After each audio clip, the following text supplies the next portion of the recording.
Hello everyone, I am Jorge Alfredo Marino Vidas, and this is Channel 6 News. Today, we mourn for William Armstrong, a disabled boy who died during the storm near Old Woman Swamp. Here is Joseph White with the story. Could it be like last time? Thank you, George. William Armstrong, or Doodle as his brother called him, was found dead in the arms of his brother after a devastating storm.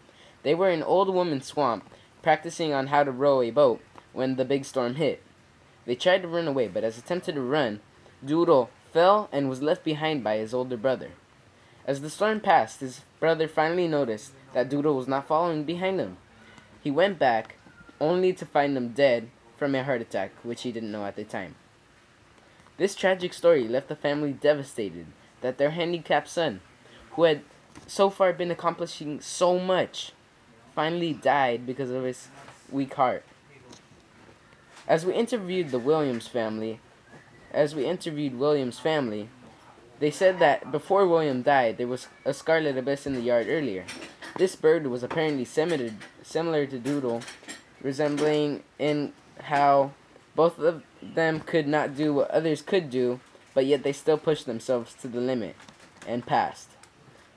They explained how before the tragic accident, he was sitting outside in front of the bird, examining it, until he drags it with the string all the way to the front of the yard to bury it.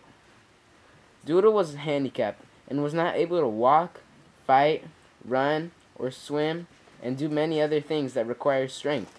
His brother's pride got to a point to push Doodle past his limits, which he could not return from. For a while it seemed like a miracle that finally Doodle was now able to walk, and it was just a matter of time before he could fully recover from his illness and be able to do all of the other things that a normal boy can do. But after his death, people have a new look toward handicapped people. Now people understand that their disability is permanent and cannot be fixed because of their genes. Trying to manipulate those genes will result in crucial and physical damage.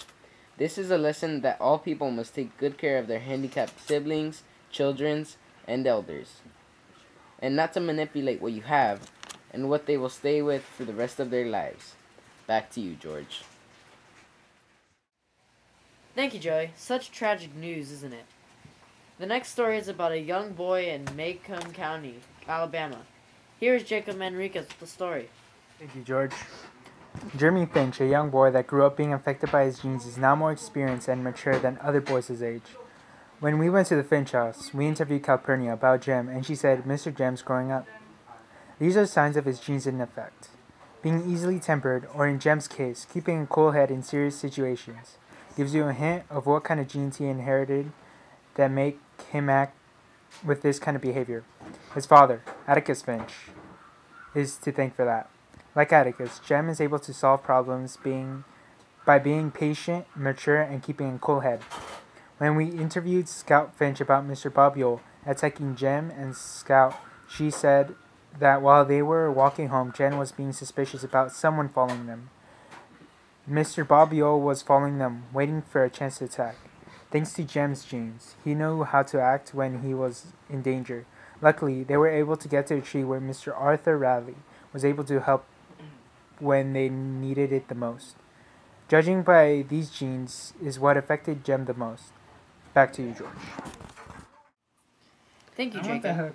Now with Arturo Gaetan with the new famous artist Pancho, with his latest mural about family and health. Okay, thank you, George. And here I am going to talk to Pancho about his mural that relates to family in a way. Come on, guys. Hello, Pancho. I have a few questions about your mural. Okay, why don't you have a seat then? Where did you get the idea for the mural? Well, you see, we got the idea for the mural from, you know how like that ranch commercial? How they have, they go into the town and everybody's eating vegetables and stuff. We got the idea from there because we wanted to show people that it's good to be healthy, and it's also kind of ironic, like the vegetables and fruit coming out of the piñata. It shows that usually families, when they get together, they have like candy and stuff, and it just shows that people should eat more vegetables. Okay. Well, and another question is,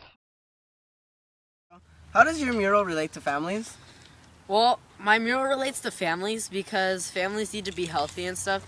And like I said, it's kind of ironic that fruits and vegetables are coming out of the piñata because you know how when we go to parties or when we throw parties, there'll be like sugar and candy everywhere. And although that's nice and it tastes good, it's not really good for us. That's true. So the kids and the families will be getting fatter. And so it just shows that, you know, we should be a little bit more healthier and we should like look at what we eat more than usual. And it also is good for the genes. Like if we treat our genes and we treat our children and we make them be healthy and we'll teach them how to eat healthy by eating vegetables and fruits and not eating as much junk food, then they'll be stronger physically and mentally, and they'll just pass those genes on, which will make a better society than where we are now. Okay. So, and how does the nutrition help a family? Nutrition helps a family, because like I said, it'll give you better genes, and it's just like better, because then you'll have better relationships between your family, because you won't be lazy and you won't be like, oh, I'm like hungry or whatever. If you like eat healthy, you're gonna have more energy, and you're gonna be more healthy and happier. Pancho, the last question I have for you today is when did you start and finish the mural?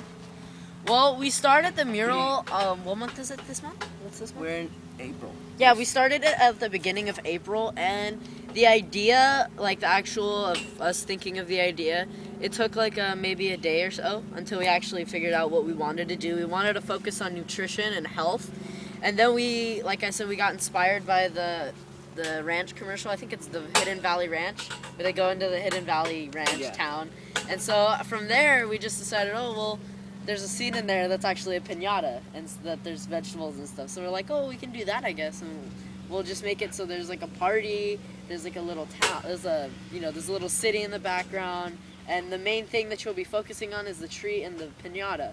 And so after that, we drew it out, and I think that maybe took like 3 weeks. And so we just finished it not too long ago, and I think it looks pretty good. I think we finished it, 3 weeks into April, or was it April? Yeah. So it took about 3 weeks to do. So, yeah. Okay, well, thank you. That's all we have for you guys today. Now back to you, George. Well, thanks, Arturo. This is all the news we have for you today. Good night, Costa Mesa. And remember, this is Channel 6 News. Tune in next time.